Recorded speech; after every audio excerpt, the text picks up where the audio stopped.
తన సొంత సోదరుడు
ప్రేమించిన శిష్యుడిగా మరి యోహాను రాసుకోవడం మనం చూసాం. ఇంకా చాలా ప్రాముఖ్యమైన ఘట్టాలు మనం చూసుకున్నట్లయితే యేసుక్రీస్తు వారు రూపాంతరం చెంది మరి మోషేతో ఎలీజబెత్ మాట్లాడేటప్పుడు కూడా యేసుక్రీస్తు వారు శిష్యులు మనం ఎక్కడ చూస్తాం. దాంట్లో కూడా యోహాను ఉండడం మనం చూస్తున్నాం. అదేవిధంగా మరి సిలువ వేయబడే స్థానంలో కూడా ఉన్నటువంటి ఏకైక ఒక శిష్యుడు యోహాను మాత్రమే. సో మిగిలిన శిష్యులతో పోలిస్తే యోహాను మాత్రమే అత్యంత ప్రియుడుగా ఉన్నాడు. ఇంకా యోహాను యొక్క ప్రత్యేకత మరి మన ప్రకటన గ్రంథాన్ని బయటపరిచిన మరి రచయిత యోహాను మనం చూస్తున్నాం. సో యోహాను ఇన్ని ప్రత్యేకతలు ఉన్నాయి. యోహాను యేసుక్రీస్తుకి అత్యంత ప్రియమైన శిష్యుడిగా మనం చూస్తున్నాం. కాబట్టి మరి యొక్క సొంత కుమారులు ఉన్నారు, కానీ వారు పట్టించుకోలేని పరిస్థితిలో ఉన్నప్పుడు శిష్యులకు అప్పగించాలనుకున్నాడు. శిష్యులకు అప్పగించాలనుకున్న శిష్యులతో కూడా తన ప్రియమైన శిష్యుడైనటువంటి మరి యోహానుకి అప్పగించడం మనం చూసాం. సో ఈ యోహాను ద్వారా మరి యేసుక్రీస్తు వారికి ప్రియమైనటువంటి శిష్యులుగా మరి మనం కూడా ఉండాలని ఆశపడుతున్నాం. నెక్స్ట్ మనం ఆ సన్నివేశానికి వస్తే యేసుక్రీస్తు వారు మరి ఆ సిలువ వేయబడి ఎంతో బాధలో, ఎంతో వేదనలో, ఎంతో రోగంలో మరి ఆ సిలువ మీద వేలాడుతూ ఎండలో ఉండడం మనం చూస్తున్నాం. అలా కిరీటాన్ని చేతులకి కాళ్ళకి కూడా మేకులు పట్టుకోవడం మనం చూస్తున్నాం. అప్పుడు తన తల్లి మరియా మరి ఎంత అనుకున్నప్పటికీ కూడా తన ద్వారా పుట్టింది కాదు, దేవుడి చిత్తం ద్వారా పుట్టిందని తెలిసినప్పటికీ కూడా మరి 9 నెలలు మోసి తెచ్చినటువంటి మరియకు ఖచ్చితంగా బాధ్యత మనం చూస్తున్నాం. అయితే మిగతా అందరికీ కూడా యేసుక్రీస్తు వారి గురించి అప్పటికే డౌటే ఉంది. ఏం తర్వాత ఈయన నిజంగా దేవుడి కుమారుడా, ఈయన నిజంగా దేవుడేనా, ఈయన దెయ్యం కుమారుడని పొందడానికి చాలా రకాల అనుకున్నప్పటికీ కూడా కానీ మరియకు మాత్రం తెలుసు. ఎందుకంటే యేసుక్రీస్తు జన్మించినప్పుడు మరి ప్రత్యక్షమై అప్పటి నుంచే దేవుడి నుంచి వచ్చాడన్న విషయం తెలుసు. సో మరి అక్కడి ప్రత్యేకతను కలిగి మరి హెచ్చబడిన దానిగా మరి పరిశుద్ధురాలుగా యేసుక్రీస్తుకి జన్మనివ్వడం మనం చూస్తున్నాం. అయితే మరి యొక్క వేదన ఎంతో వర్ణనాతీతంగా మనం చూస్తున్నాం. మరి లూకా సువార్త 2వ అధ్యాయం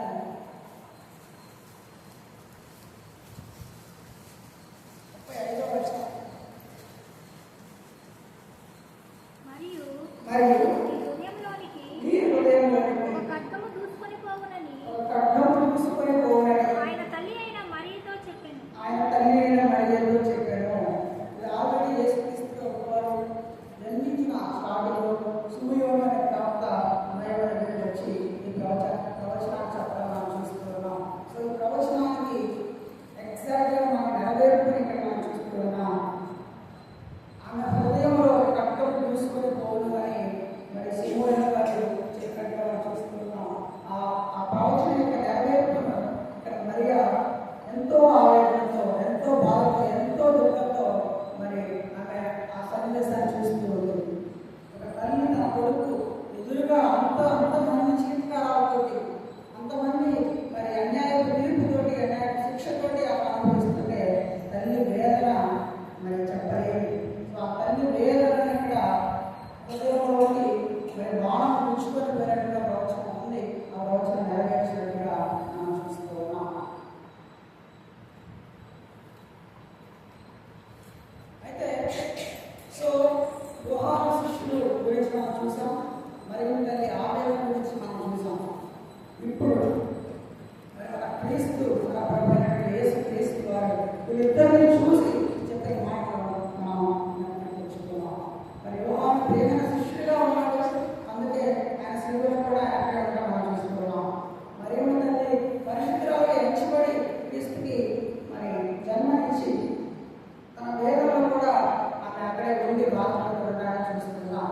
ఇద్దరు కూడా పరిశుద్ధులుగా ఎంచబడుతూ చూస్తున్నాం. సో వీళ్ళిద్దరిని చూసి క్రీస్తు ఏం చెప్తున్నాడు అనే విషయాన్ని చూస్తే అప్పటికే క్రీస్తు ఎంతో బాధపడటానికి కూడా అమ్మా ఇదిగో నీ కుమారుడు.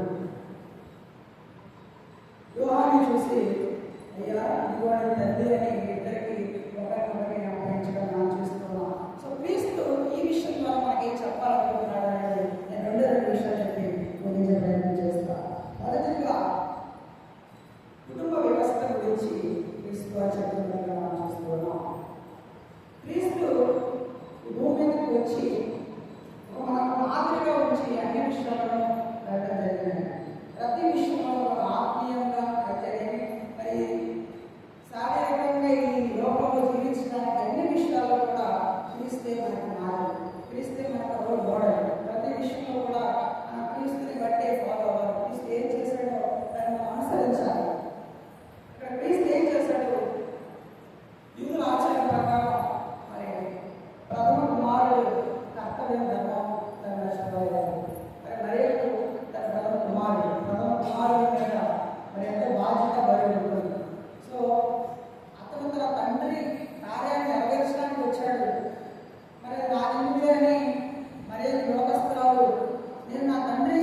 ప్రభువునందు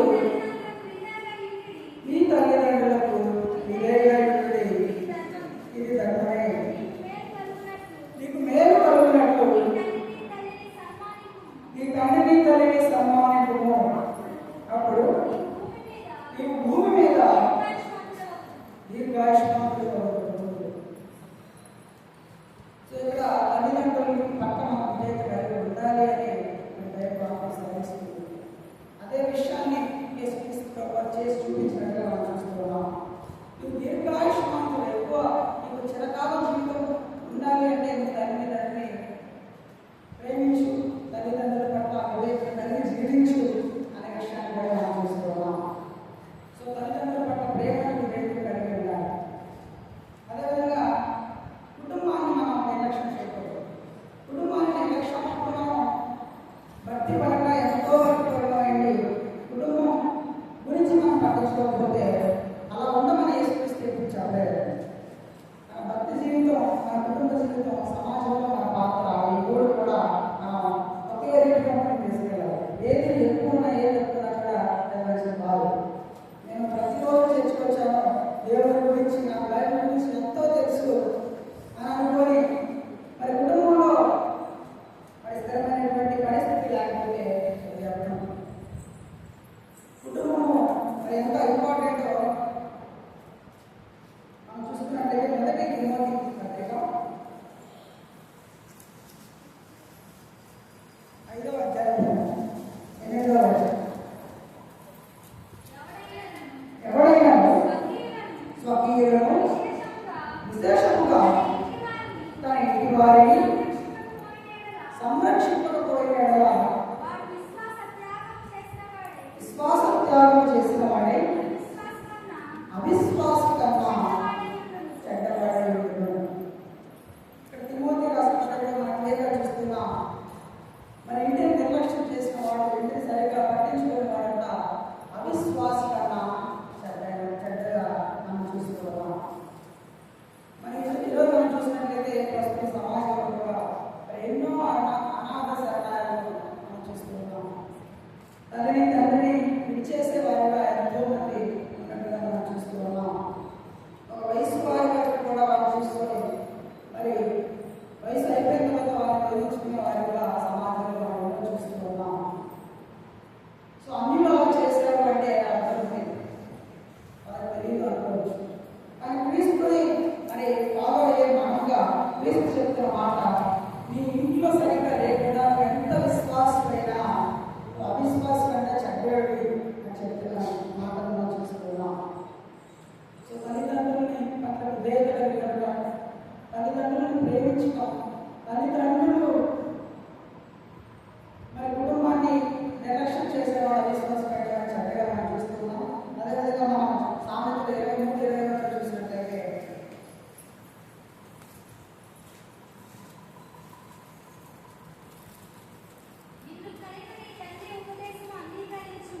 నిన్ను కలిగిన నీ తండ్రి ఉపదేశం అంగీకరించుము, నీ తల్లి మునిమయందు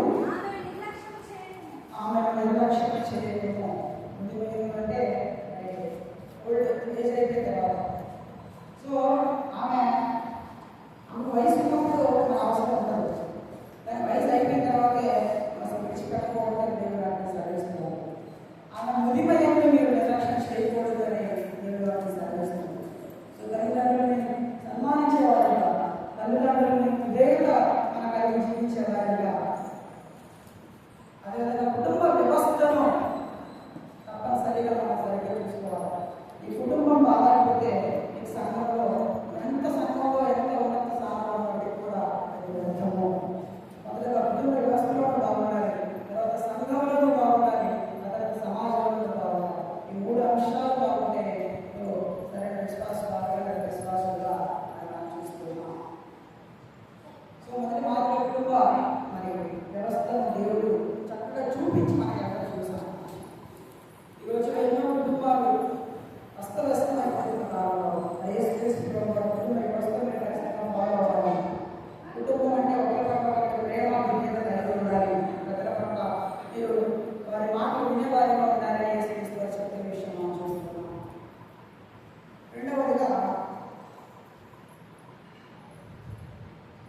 అందరూ కూడా మన ఆత్మీయ కుటుంబంగా మనం భావించాలి. యోహాను ఏ విధంగా అయితే మరి 17 మందిగా స్వీకరించి అప్పటి నుంచి ఇక్కడ చూస్తున్నాడు, మన సంఘంలో కూడా అందరూ కూడా ఎవరు కూడా ఎటువంటి ఉద్దేశాలు కలిగి ఉండకూడదు, ఒకరికొకరు ద్వేషాన్ని కలిగి ఉండకూడదు. ప్రతి ఒక్కరు కూడా మన సోదరుగా మనం భావించాలి, మన తల్లిగా మనం భావించాలి. సో అటు ఆత్మీయ కుటుంబంగా అందరం వచ్చి దగ్గర కూర్చొని దేవుని ఆరాధించి దేవుని ఒకే దేవుడి కింద ప్రేమగా ఉన్నాం కాబట్టి అందరూ కూడా ఆత్మీయ సోదరులు, ఒకరికొకరు ద్వేషం ఉళ్ళు ఇటువంటి ఉండకూడదు. యోహాను ఏ విధంగా స్వీకరించాడు, మీ సంఘంలో కూడా మీరందరినీ అందరి కష్టాల్లో మీదేవి ఒక కష్టాలను ఒకరు పంచుకోవాలి, ఒక సుఖాలను ఒకరు పంచుకోవాలి అనే విషయాన్ని చెప్తున్నారు. వాస్తవానికి పాత నిబంధన కాలానికి నూతన నిబంధన యేసుక్రీస్తు వారు వచ్చిన తర్వాత కాలానికి కూడా మేజర్గా యేసుక్రీస్తు వారు వచ్చి ఒక నూతన నిబంధనను మనకి ఏర్పాటు చేయడం మనం చూసాం. యోహాను సువార్త 13వ అధ్యాయము 34వ వచనం. మీరు ఒకరినొకరు ప్రేమించుకోవాలని నీకు క్రొత్త ఆజ్ఞ ఇచ్చుచున్నాను, నేను మిమ్మల్ని ప్రేమించినట్టే మీరు ఒకరినొకరు ప్రేమించగలరు. యేసుక్రీస్తు వారు పాత నిబంధనలు ఇప్పుడు కూడా కొత్త నిబంధనని రాబడి పదార్థాలు ఉన్నాయి, కానీ యేసుక్రీస్తు వారు కొత్త ఆజ్ఞను మనం చేయడం మనం చూస్తున్నాం. అదేంటంటే ఒకరి పట్ల ఒకరు మీరు ప్రేమ కలిగి ఉండండి అని చెప్పారు. అదే ప్రేమ లేకపోతే యేసుక్రీస్తు మనల్ని ప్రేమించేవాడే కాదు, మన కోసం త్యాగం చేసేవాడే కాదు. అదే ప్రేమ లేకపోతే యేసుక్రీస్తు వారు యోహాను చెప్పిన వెంటనే ఆమె తల్లిని తీసుకుని చివరి వరకు కూడా ఆమెను చూసుకునేవారు కాదు. సో కేవలం మన కుటుంబం మాత్రమే కాదు, మొదటిగా మన కుటుంబ వ్యవస్థను సరిగ్గా చూసుకోవాలి. దానితో పాటుగా మన సంఘంలో కూడా ఆత్మ కుటుంబం ఉంది అనే విషయాన్ని గ్రహించాలి. ఒకరి పట్ల ప్రేమ కలిగి జీవించాలి. మన దేవుడు కేవలం ప్రేమను అని చెప్పుకి ఈ లోకానికి రావడం మనం చూస్తున్నాం. సో ఈ రెండో మాట ద్వారా కుటుంబాన్ని ఎలా చూసుకోవాలి, అదేవిధంగా ఒకరి పట్ల ప్రేమను ఎలా కలిగి జీవించాలి అనే విషయాన్ని కూడా మనం చూస్తున్నాం. సో దేవుడు మన ప్రేమ స్వరూపం కనుక అందరూ కూడా ఒకరి పట్ల ప్రేమ కలిగి ఆత్మ కుటుంబంగా మనం కలిసి ఎదుగుతామని మనకి ఒక చిన్న పదవి చిన్న చరణం చూసినట్లయితే ప్రేమను మించిన దైవము లేదని ప్రేమను కలిగి జీవించమని, ప్రేమను మించిన దైవము లేదని ప్రేమను కలిగి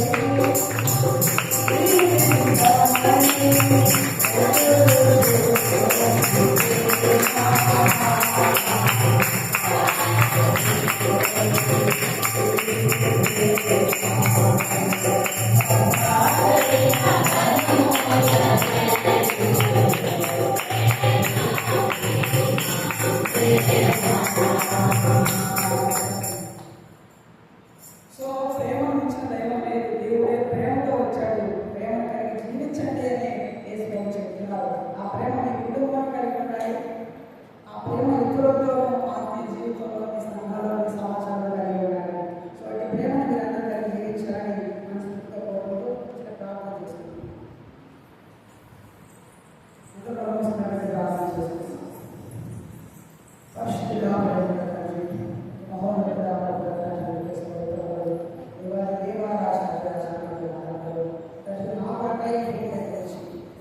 మాకు ఆదరణకరంగా మీరు ఈ భూమిని జీవించి ఎంతో కష్టాలను ఆదరణ చేసిన చేస్తున్నాం.